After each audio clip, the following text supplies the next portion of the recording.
मैं प्रवीण कश्यप और आप देख रहे हैं एग्जाम सफ़र।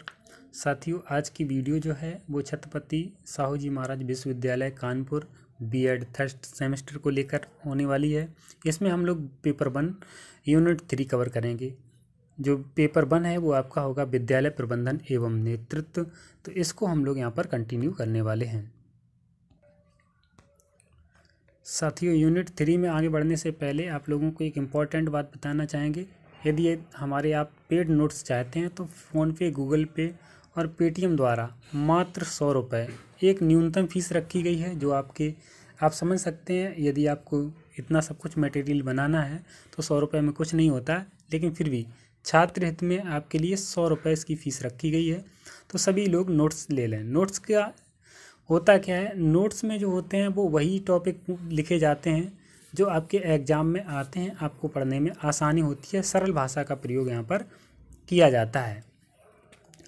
तो यदि आप इसके इच्छुक हैं तो हमें फ़ोनपे द्वारा मात्र 100 रुपये दें, कमेंट कीजिए, हम आपको वहाँ पर नंबर अपना प्रोवाइड करा देंगे जिस पर आपको फ़ोनपे करना है, और आपको एक सिंपल सा स्क्रीनशॉट उसका हमारे उसी व्हाट्सएप नंबर पे सेंड कर देना है।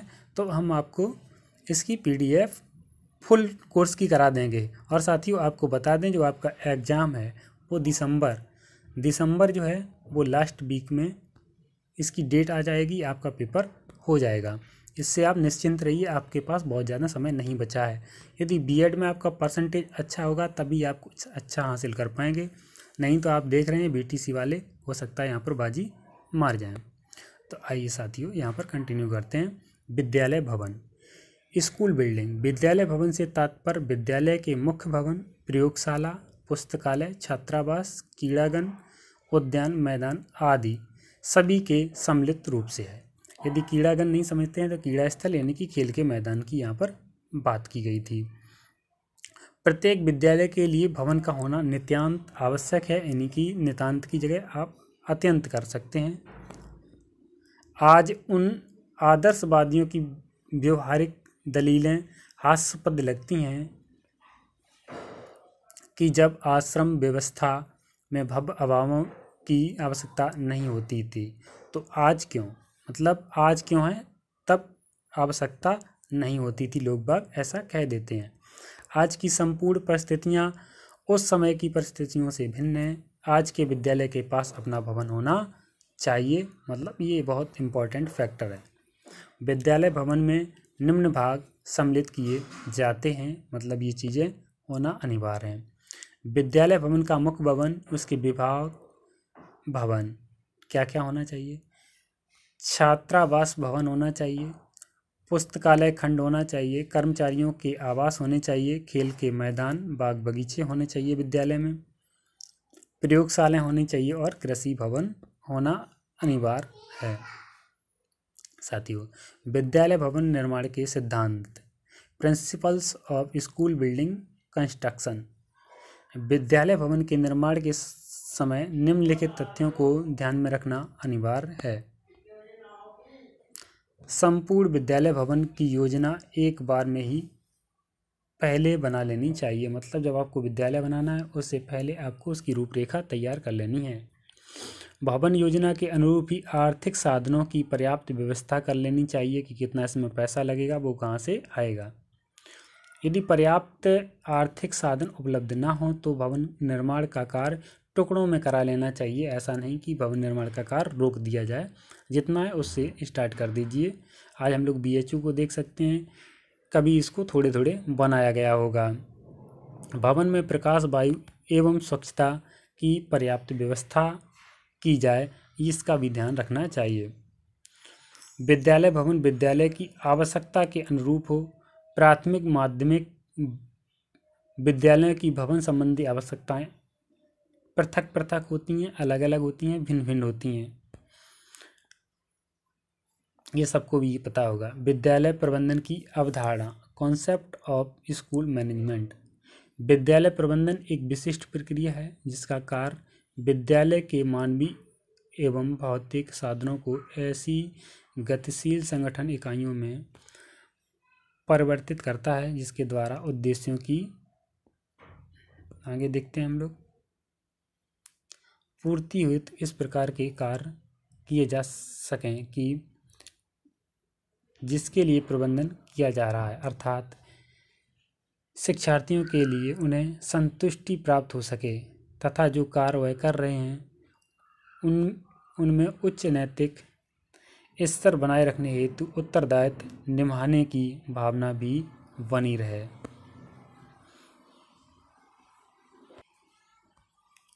प्रत्येक संस्थान के अपने आदर्श लक्ष्य और उद्देश्य होते हैं और उनकी सफलतापूर्वक प्राप्ति के लिए उचित प्रबंधन की आवश्यकता होती है। विद्यालय एक महत्वपूर्ण सामाजिक संस्था है। देखिए, ये विद्यालय क्या है? एक सामाजिक संस्था है, वो भी कैसी? महत्वपूर्ण।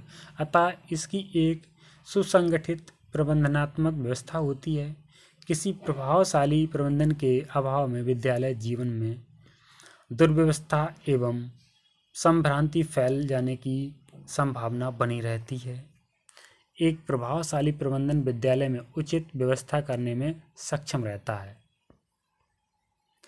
यह उचित व्यक्तियों के उचित समय में उचित स्थान पर उचित ढंग से रखता है। विद्यालय प्रबंधन की विशेषताएं। विद्यालय प्रबंधन की विशेषताएं निम्नलिखित हैं। आइए हम लोग इन्हें कंटिन्यू एक एक करके देखते हैं। उद्देश्य पूरक क्रिया। विद्यालय प्रबंधन उद्देश्य पूरक प्रक्रिया है। विद्यालय प्रबंधन उद्देश्य केंद्रित होता है। विद्यालय प्रबंधन कैसा होता है? एक उद्देश्य केंद्रित होता है। यह विद्यालय के लक्ष्यों की प्राप्ति का एक साधन है, न कि स्वयं में कोई लक्ष्य है। अतः यह विद्यालय उद्देश्यों की प्राप्ति के लिए हर संभव प्रयत्न करता है और इसी में संलग्न रहता है। इसी में संलग्न रहता मतलब लिप्त रहता है। सतत प्रक्रिया। विद्यालय प्रबंधन एक निरंतर जारी रहने वाली प्रक्रिया है। यह सतत चलती रहती है, हम मतलब लगातार चलती रहती है, कंटिन्यूअस। परिणामों के पश्चात उद्देश्यों की प्राप्ति का प्रयास इसे निरंतर जारी रखता है। विद्यालय कैसी प्रक्रिया है? सतत हमेशा चलने वाली प्रक्रिया है। मानवीय प्रक्रिया। विद्यालय प्रबंधन मानवीय प्रक्रिया है। यह व्यक्तियों का विकास है, न कि वस्तुओं का निर्देशन। विद्यालय प्रबंधन में मानवों द्वारा मानव को निर्मित किया जाता है। यहाँ क्या होता है? इंसानों द्वारा इंसानों को बनाया जाता है। सामाजिक प्रक्रिया, सोशल प्रोसेस। विद्यालय प्रबंधन एक सामाजिक प्रक्रिया है। इसमें सामाजिक सिद्धांतों को ध्यान में रखकर समूह के सभी सदस्यों को अभिप्रेरित करना पड़ता है। मानवों का समूह समाज का निर्माण करता है। यहाँ पर जो मानव होते हैं वो क्या करते हैं? एक अच्छे समाज का निर्माण करते हैं। व्यवहारिक प्रबंधन मूल रूप से व्यवहारिक प्रक्रिया है जो कार्य का संपादन करती है। संबंध मानवीय संस्थान, भौतिक संस्थान तथा निष्पत्ति से होता है। प्रबंधन व्यक्तियों से काम लेने की क्रिया है। प्रबंधन क्या है? व्यक्तियों से काम लेने की एक प्रक्रिया है। कलात्मक एवं वैज्ञानिक अवधारणा। विद्यालय प्रबंधन कला भी है और विज्ञान भी। यह एक ओर प्रबंधकों को अपनी प्रबंधनीय कला एवं कुशलताएं प्रदर्शित करने का अवसर प्रदान करता है और दूसरी ओर उन्हें वैज्ञानिक ढंग पद्धति एवं प्रबंधन विज्ञान अपनाकर हर संभव ढंग से योजना तैयार करना, इसमें लागू करना एवं प्रणाली को नियंत्रित करना होता है। विद्यालय प्रबंधन के महत्व। संक्षेप में विद्यालय प्रबंधन के महत्व को निम्न प्रकार व्यक्त किया जा सकता है। कैसे? आइए देखते हैं कंटिन्यू एक एक करके। विद्यालय प्रबंधन के उद्देश्यों एवं नीतियों का निर्धारण करके, मतलब हम सबसे पहले विद्यालय प्रबंधन के उद्देश्य और नीतियां निर्धारित कर सकते हैं। देश को राष्ट्रीय शैक्षिक नीतियों के क्रियान्वयन में, शैक्षिक नवाचार, आधुनिकीकरण एवं तकनीकों के अनुप्रयोग में,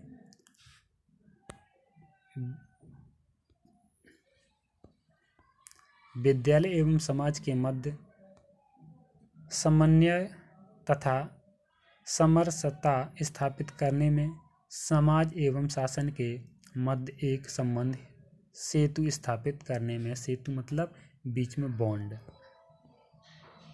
विद्यालय में समूह के रूप में लोकहित में कार्य करके, नेतृत्व क्षमता के विकास करके एवं सामुदायिक जीवन के केंद्र के रूप में विद्यालय को विकसित करना। शैक्षिक गुणात्मक उन्नयन करके विद्यालय को जनतांत्रिक भावनाओं के अनुरूप संचालित करके। कैसा होनी चाहिए? जनतांत्रिक भावनाएं होनी चाहिए। विद्यालय वातावरण का अर्थ एवं परिभाषा। स्कूल वातावरण के लिए इसकी पर्यायवाची शब्द वातावरण का ही प्रयोग किया जाता है। वातावरण दो शब्दों से मिलकर बना है, पर्यावरण दो शब्दों से मिलकर बना है।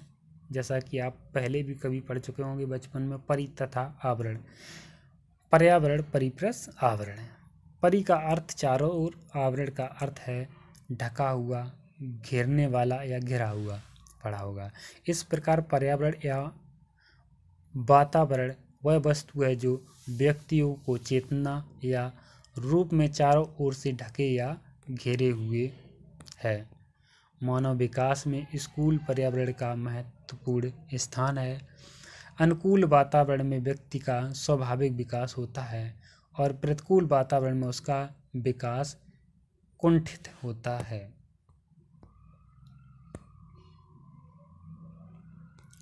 इस प्रकार सामाजिक एवं मनोवैज्ञानिक दृष्टि से वातावरण के अंतर्गत वे सभी तत्व सम्मिलित किए जाते हैं जो व्यक्ति के जीवन, गर्भाधान से मृत्यु तक, मतलब जन्म से लेकर मृत्यु तक, उसके व्यवहार और सामाजिक संबंधों को प्रभावित करता है। इस कारण मनोवैज्ञानिक इसे सामाजिक वंशानुक्रम भी कहते हैं। वातावरण के तत्वों के अंतर्गत वे सभी भौतिक और मनोवैज्ञानिक उद्दीपन आते हैं जिससे प्राणी गर्भाधान से लेकर जीवन पर्यंत प्रभावित होता रहता है। परिस्थितियाँ, ऊर्जा परिवर्तन, वस्तुएं और घटनाएं, वैद्युत झटका और ध्वनि तरंगें, अध्यापक नियंत्रण, मित्रों को प्रार्थना आदि ऐसे तत्व हैं जो व्यक्ति को प्रभावित करते हैं। इस प्रकार वह सब कुछ वातावरण ही है जो व्यक्ति को प्रभावित करता है। G.S. रॉय। वातावरण कोई बाहरी शक्ति है जो हमें प्रभावित करती है। P. जिसवर्ट। वातावरण वह सब कुछ है जो किसी वस्तु के चारों ओर से घेरे रहता है। किसी वस्तु को क्या होता है? चारों ओर से घेरा रहता है और उस पर प्रत्यक्ष प्रभाव डालता है। साथियों, यहीं पर वुडवर्थ जो हैं उनका कहना है कि वातावरण में वे सब बाह्य तत्व आते हैं जिन्होंने व्यक्ति को जीवन आरंभ करने के समय में प्रभावित किया है।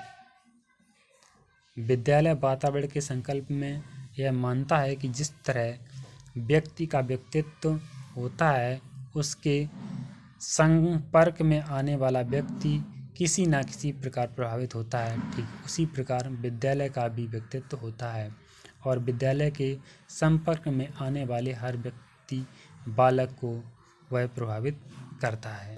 तो साथियों, आज की क्लास जो है वो यहीं पर एंड होने वाली है। आपको फिर से बता दें, यदि आप हमारे पेड नोट्स चाहते हैं दोनों पेपर, तो वो 100 रुपये में मात्र उपलब्ध हैं। एक मामूली आपसे प्राइस लिया जा रहा है। आप ये मान लें कि गुरुदक्षिणा समझ के इसको हमें भेंट कर सकते हैं और आपसे यदि 100 रुपये भी नहीं होते हैं तब भी आप कमेंट कीजिए, तो इसके लिए हम आपकी और भी फीस यहाँ पर डाउन करके आपको दे देंगे। और क्या कर सकते हैं आपके लिए। Thank you for watching. मिलते हैं नेक्स्ट वीडियो में।